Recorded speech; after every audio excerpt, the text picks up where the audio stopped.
Trade Justice Mission exists to bring economic empowerment to the least and the lost, to those that are landless, assetless women with really no other way out of poverty. What you have to understand is that in the developing world, where the wage is $1 or $2 a day, you can work 16 hours a day and never have an opportunity to escape poverty.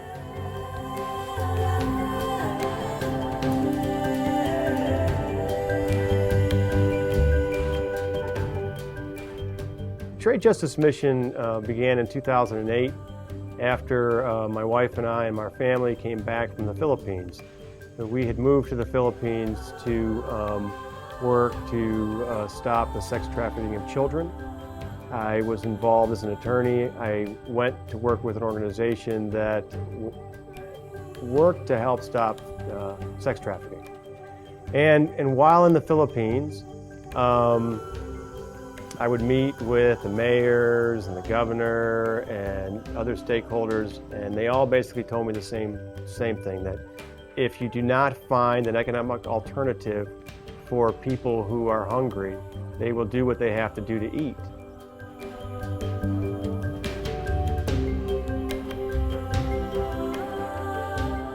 One of the things we do is we create ACOA co-ops, and these ACOA co-ops are jewelry cooperatives that exist in Asia, Africa, and here in Ohio.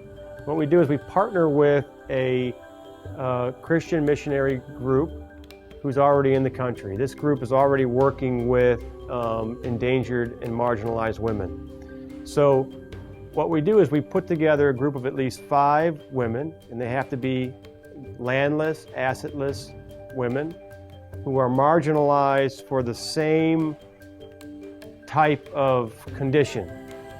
So that could be human trafficking, prostitution, it could be the fact that they are single mothers, HIV widows, things like that. So the women come together into this group, and then we come in and we teach them how to make the jewelry that you would see at an ACOA event. The jewelry is largely designed by my wife. Trade Justice Mission microfinances all of the investment costs to create the jewelry. We teach the women how to make the jewelry, and then we sell the jewelry, and with the profits going back to the women who make the jewelry. We're an all-volunteer organization, so that's why we're able to do that. The women in our cooperatives in last year were making between 50 to 70 US a day on the project. If they could get work in their own countries, most of them would be making between $1 or $2 US. So they can make more in a day than they could make in a month. They only may make, at this point, between 5 or 7 orders a year. So the money that they earn is paid to them both individually and collectively as a group. So they have to take that money and reinvest it into some other ways to make money.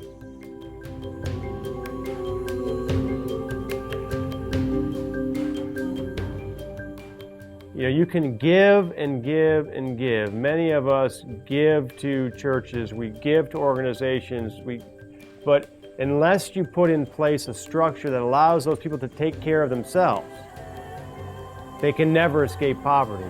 The people that we work with are not looking for a hand out, they're looking for a hand up. These are people who want the exact same things that we want here. The people in the co-ops are just like me. They just happen to be born in a different place. They have the same goals, their children have the same desires, they're just as intelligent. It's got nothing to do with that, just because they were born there and I was born here is the difference. And we at Trade Justice Mission believe that we have to do everything we can to help lift up people into a sustainable life. Nobody wants to, they don't want to get rich, they just want to eat. They just want their children to go to school. And that's what ACOA Jewelry allows them to do, is live safely, outside of exploitation, to be able to say no to the pimps and no to the brothel owners, to hold your head high and say, I can leave this lifestyle. I do not need this. and it's liberating. But beyond just the money that they're making, what the beautiful thing to watch is that the women seem to experience healing in making some beautiful jewelry. When you watch them, they get together at a table and they're making the jewelry and they're putting together something beautiful that they've never been able to do before in a culture that's sometimes diminishes women and their value.